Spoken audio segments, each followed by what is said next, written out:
So you've settled on an asset allocation plan. The next question is, how do you actually go about implementing it, particularly if you have more than one investment account? There are kind of two options. You could mirror the same asset allocation across all of the accounts that you have, or you could kind of treat them as one portfolio and put different investments in different accounts so long as your overall asset allocation was consistent with your plan.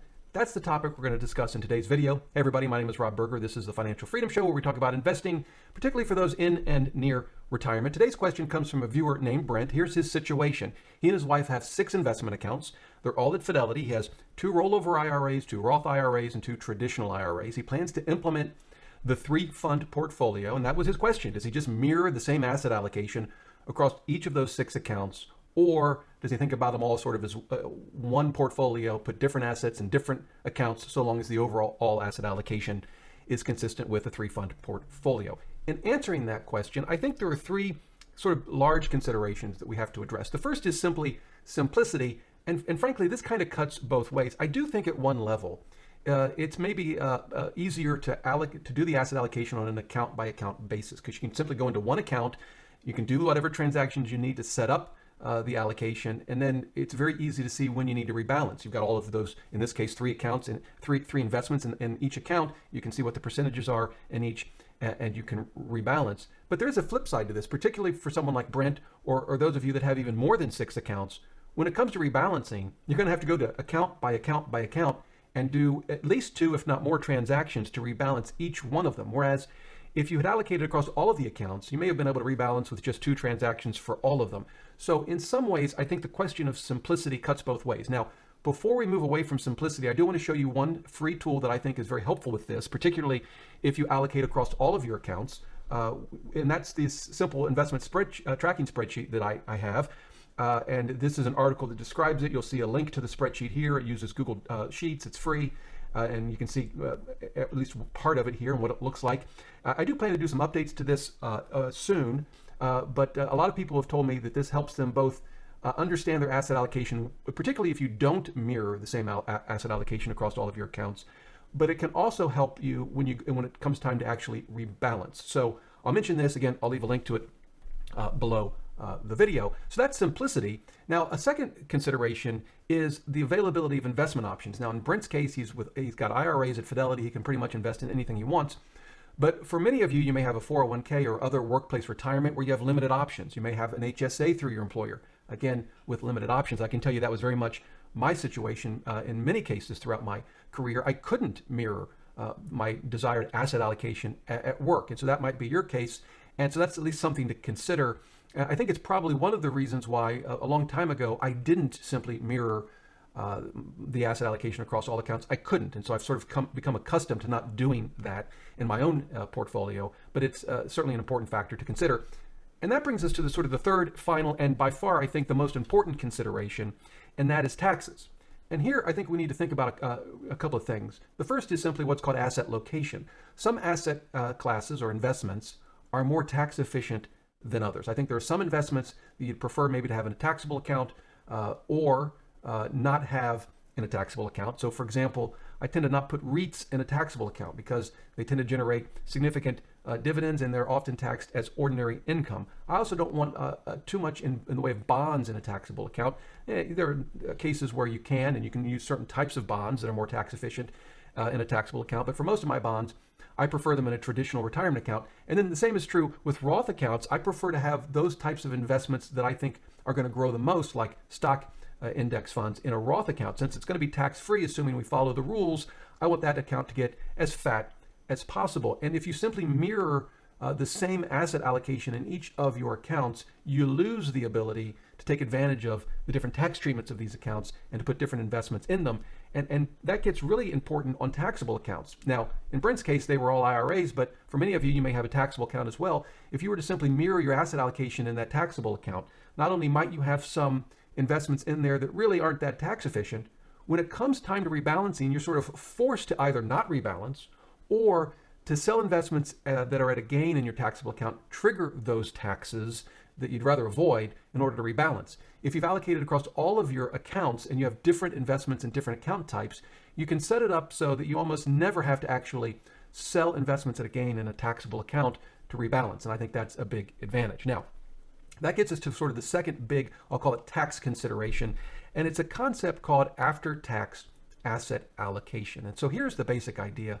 It's to first figure out what tax liabilities we're going to have in each account, sort of mentally remove those from the account and do our asset allocation with what's left. So a simple example would be, imagine a portfolio, there's 100,000 in a Roth and 100,000 in a traditional IRA, and you wanted a 50-50 stock bond allocation. Let's imagine we have 50% in the Roth, so 100% in stocks in the Roth, and we had the 100,000 in the traditional IRA were in bonds. Well, that's 50-50 allocation, but when some folks come along and say, no, not so fast.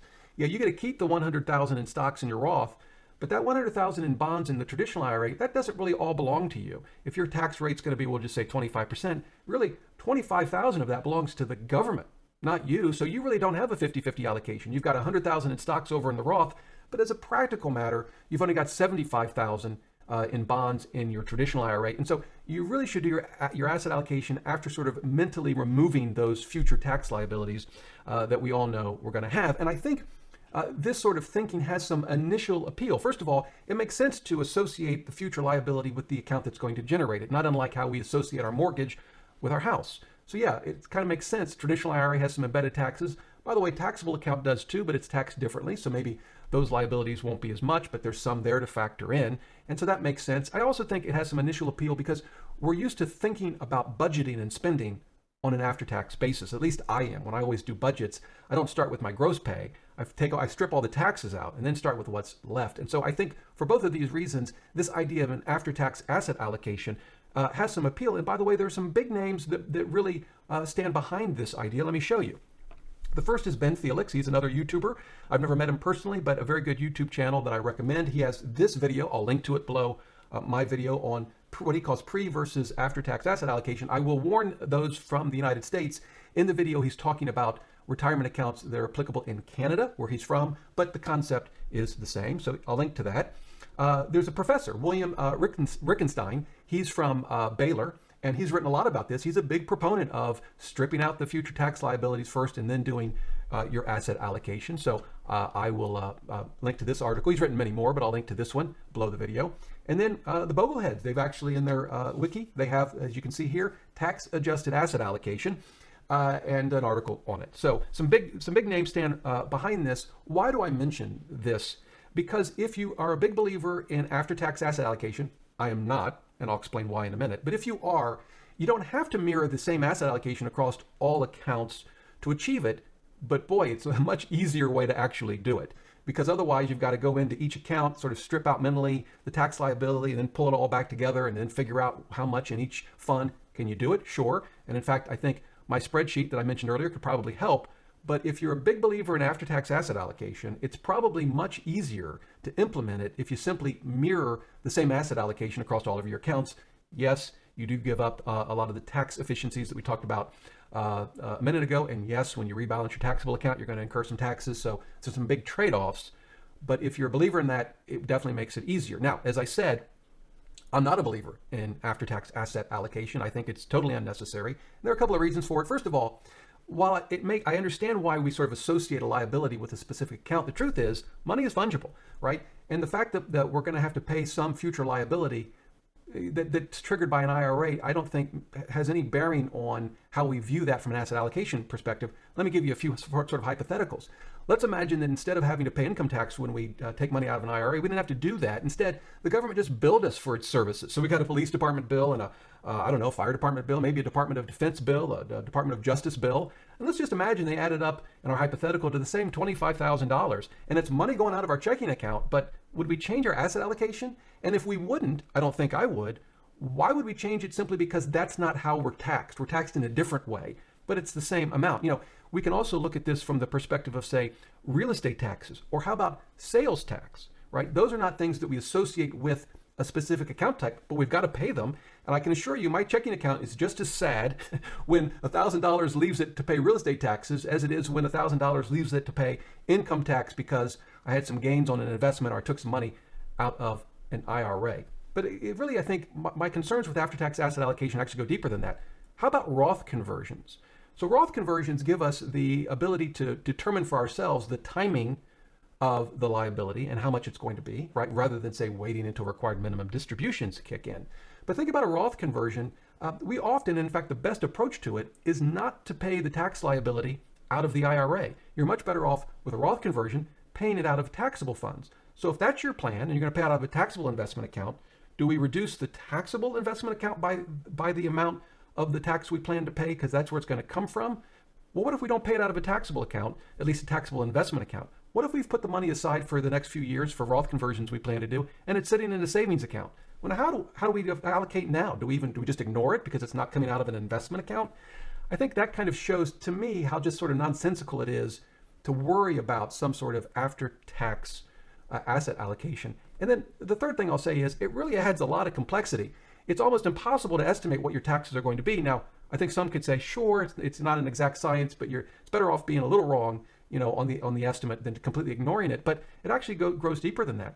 What if you plan to give to charity some of your IRA distributions when the required minimum distribution comes along, or you might do it, but you're not sure? So now how do you account for that? What about taxable accounts that you're going to leave to heirs and they're going to get stepped up basis? I suppose you could say, well, we'll just try to do our best to do the best guess at all of these things. But to me, it just adds completely unnecessary complexity to the whole process. So I really don't think after-tax asset allocation, I don't think it makes sense, and I certainly don't think it's necessary. That's my view. You may disagree. Again, I'll leave links to some very smart people who disagree with me. You can make the decision that you think is best for you. If you really do want to implement after-tax asset allocation, again, you don't have to mirror the same asset allocation across all accounts, but it certainly does make it easier. So at the end of the day, for me, I do not mirror the same asset allocation across all accounts. I prefer to be able to have different investments in different accounts based on the tax treatment of those accounts and the tax profile of the investment itself. That's my approach, but again, certainly not necessarily the best approach for you. There you go. Hope that helps you. Brent, hope that answers your question. If you have more questions, leave them in the comments below. I'll do my best to help you out any way I can. And until next time, remember, the best thing money can buy is financial freedom.